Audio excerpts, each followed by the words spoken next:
ಗಂಡು ಪ್ರಾಣಿ ಅಂತ ಏನಿದೆ, ಗಂಡಸರು ಏನು ಉಣ್ಕಂಡ್ ತಿನ್ಕಂಡ್ ಎದ ಮೆಣಸ್ಕಂಡ್ ತಿರ್ಗಾಡೋದು ಅಂತಲ್ಲ.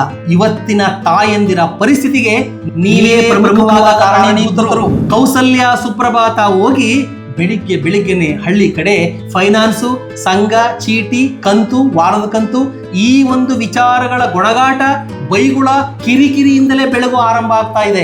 ಆದ್ರೆ ತಾಯಂದ್ರ ಹಾಗಲ್ಲ. ತಮ್ಮ ಪ್ರಾಣ ಹೋದ್ರು ಮಾನ ಕಳ್ಕೊಳ್ಳೋ ಕೆಲಸ ಮಾಡೋದಿಲ್ಲ. ಅವರು ಇರೋದನ್ನ ಇಕ್ರಯ ಮಾಡಿದ್ರು ಸರಿ, ಪಕ್ಕದ ಮನೆಯವಳ ಕೈನಲ್ಲಿ ಒಂದು ಮಾತು ಅನಿಸ್ಕೊಳಕ್ಕೆ ಅವಳು ಇಷ್ಟಪಡಲ್ಲ. ಯಾಕೆ ಅಂತಂದ್ರೆ ಅವರು ನಿಂತರ ಬಣ್ಣ. ಬದುಕಲಿಕ್ಕೆ ಹಣ ಬೇಕು, ಆದ್ರೆ ಹಣವೇ ಬದುಕಾಗಬಾರದು.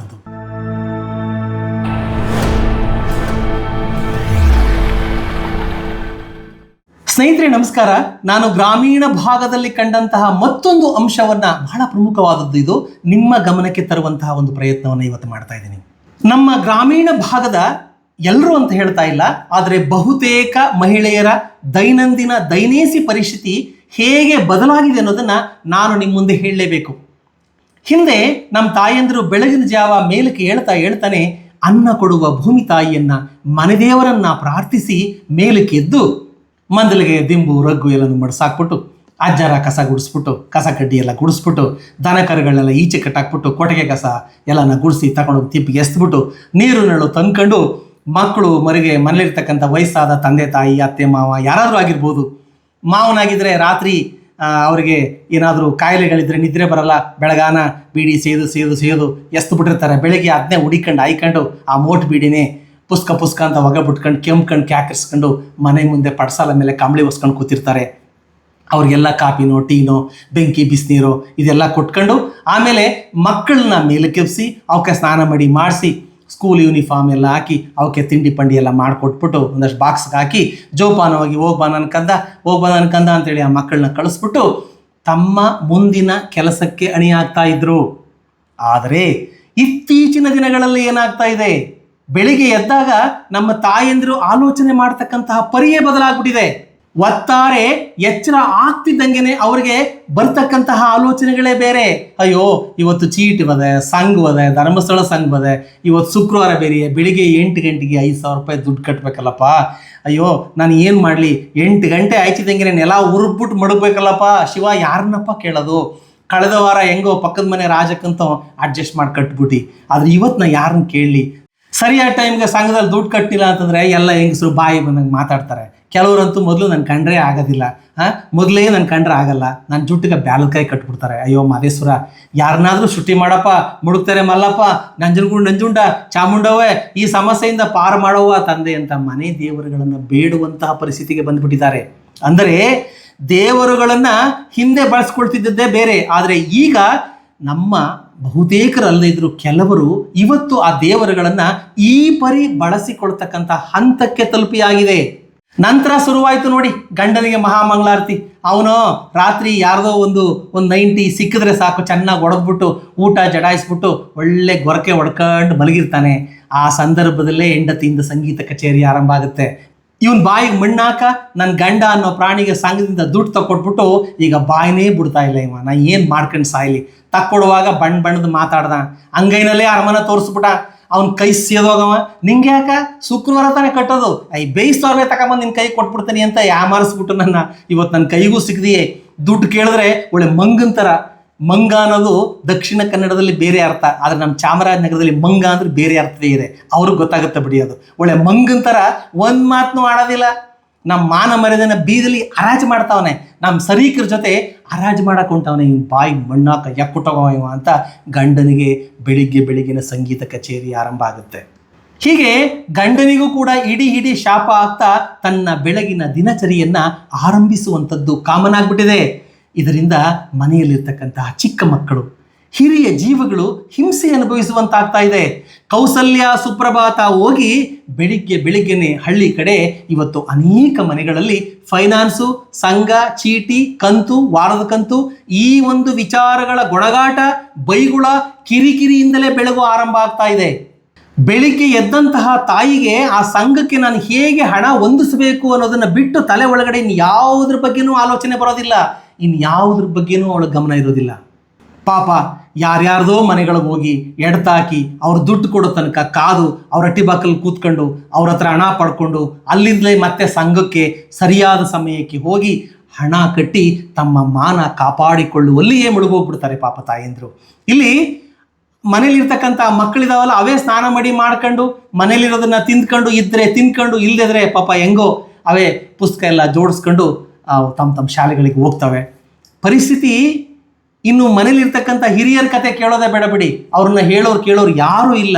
ಯಾಕೆ ಅಂತಂದರೆ ಆ ತಾಯಿಗೆ ಮಕ್ಕಳ ಬಗ್ಗೆ ಆಗಲಿ ಮನೇಲಿರ್ತಕ್ಕಂಥ ವಯಸ್ಸಾದವ್ರ ಬಗ್ಗೆ ಆಗಲಿ ಯಾವುದೇ ಗಮನ ಇರೋದಿಲ್ಲ. ಅಮ್ಮ ತಾಯಂದ್ರೆ, ನಿಮ್ಮೆಲ್ಲರಿಗೂ ನನ್ನೊಂದು ವಿನಂತಿ, ನೀವೆಲ್ಲರೂ ಆರ್ಥಿಕವಾಗಿ ಸಬಲರಾಗೋದರ ಬಗ್ಗೆ ಯಾರ ಆಕ್ಷೇಪನೂ ಇಲ್ಲ. ಆದರೆ ಏನನ್ನೋ ಪಡ್ಕೊಳ್ಳೋಕೆ ಹೋಗಿ ಮತ್ತೆ ಇನ್ನೇನನ್ನೋ ಕಳ್ಕೋತಿದ್ದೀರೇನೋ ಅಂತ ನನಗನ್ನಿಸ್ತಾ ಇದೆ. ಮನೆ ಜವಾಬ್ದಾರಿ, ಹೊಣೆಗಾರಿಕೆ, ಮಕ್ಕಳ ಲಾಲನೆ ಪಾಲನೆ, ಅವರನ್ನು ಸಿದ್ಧ ಮಾಡಿ ಶಾಲೆಗೆ ಪ್ರೀತಿಯಿಂದ ಕಳಿಸ್ಕೊಡ್ತಕ್ಕಂಥದ್ದು, ಮನೆಯ ಹಿರಿಯರನ್ನು ಜೋಪಾನ ಮಾಡತಕ್ಕಂಥದ್ದು, ಒಂದಷ್ಟು ಬೆಂಕಿ ಬಿಸಿನೀರು ಕಾಯಿಸ್ಕೊಡೋದು, ಮನೆಯ ಹಿರಿಯರನ್ನು ಅತ್ಯಂತ ಪ್ರೀತಿಯಿಂದ ಅವರ ಕಾಲಕ್ಕೆ ಏನು ಬೇಕೋ ಅದನ್ನು ಕೊಡ್ತಕ್ಕಂಥದ್ದು. ಒಟ್ಟಾರೆ ತಾಯಿತನದ ಅನುಭವವನ್ನು ನೀವು ಅನುಭವಿಸದೇ ದೂರ ಮಾಡಿಕೊಡ್ತಾರೇನೋ ಅಂತ ನನಗನ್ನಿಸ್ತಾ ಇದೆ. ಹೆಣ್ಣು ಸಂಸಾರದ ಕಣ್ಣು ಅಂತ ಹೇಳ್ತಾರೆ. ಇದರ ಅರ್ಥ ಏನು ಅಂತ ಹೇಳಿದ್ರೆ, ಮನೆಯಲ್ಲಿರ್ತಕ್ಕಂತಹ ಪ್ರತಿಯೊಬ್ಬರ ಬೇಕು ಬೇಡಗಳನ್ನು ಅರ್ಥ ಮಾಡಿಕೊಂಡು ಎಲ್ಲವನ್ನ ಸೂಕ್ಷ್ಮವಾಗಿ ಇಡೀ ಮನೆಯನ್ನು ನಡೆಸ್ಕೊಂಡು ಹೋಗ್ತಕ್ಕಂತಹ ಹೊಣೆಗಾರಿಕೆ ಮತ್ತು ಎದೆಗಾರಿಕೆ ಮನೆಯ ತಾಯಿಗೆ ಮಾತ್ರ ಇರಲಿಕ್ಕೆ ಸಾಧ್ಯ. ಅವಳ ಸೂಕ್ಷ್ಮತೆಗೆ ಎಲ್ಲರ ತಪ್ಪು ಒಪ್ಪುಗಳು ಕಾಣಿಸ್ತಾ ಇರ್ತವೆ.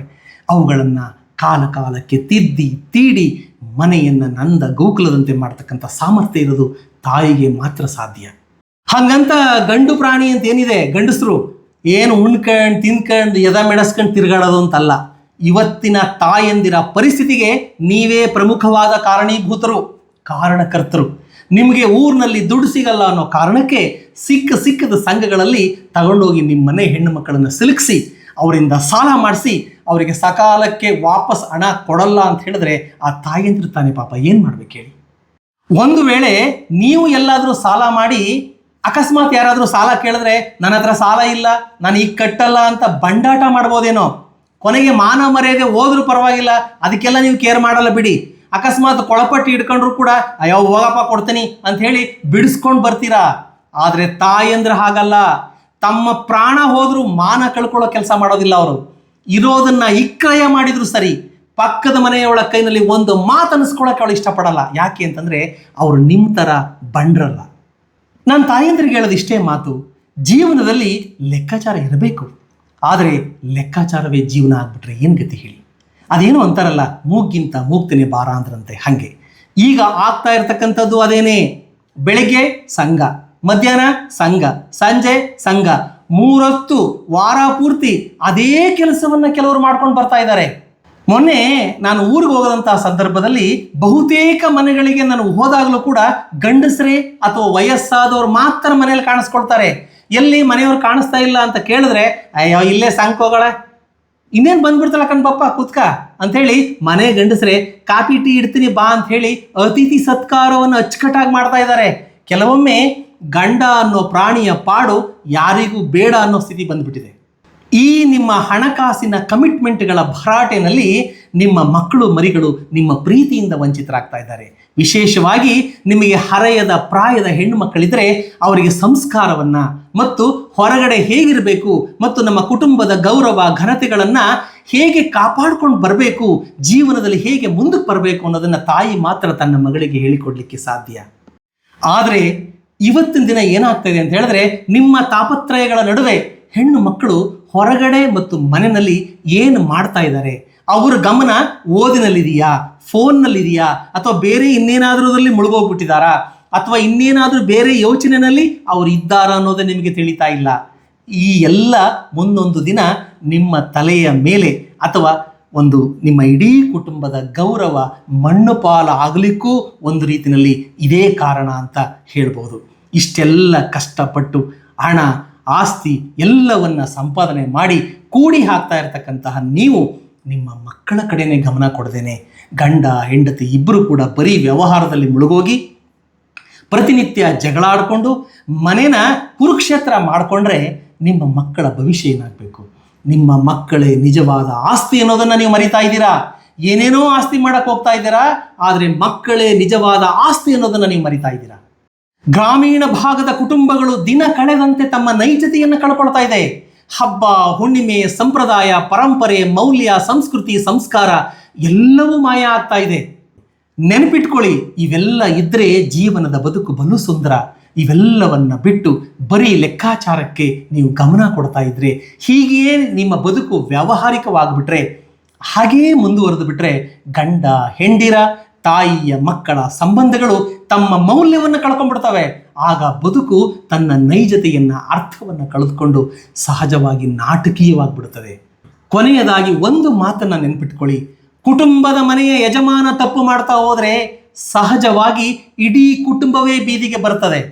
ಆದರೆ ಕುಟುಂಬದ ಕಣ್ಣು ಅನಿಸ್ಕೊಂಡಂತಹ ಮನೆಯ ಯಜಮಾನತಿ, ಆ ತಾಯಿ ತನ್ನ ಕುಟುಂಬದ ನಿಯಂತ್ರಣವನ್ನು ಕಳ್ಕೊಂಡ್ಬಿಟ್ರೆ ಇಡೀ ಮನೆಯೇ ಸರ್ವನಾಶ ಆಗ್ಬಿಡುತ್ತೆ. ಬದುಕಲಿಕ್ಕೆ ಹಣ ಬೇಕು, ಆದರೆ ಹಣವೇ ಬದುಕಾಗಬಾರದು. ಹಣದಿಂದಲೇ ಎಲ್ಲವನ್ನ ಪಡೆಯಲು ಸಾಧ್ಯವಿಲ್ಲ. ತಾಯಂದ್ರೆ ಒಮ್ಮೆ ಯೋಚಿಸಿ. ಧನ್ಯವಾದಗಳು. Thank you.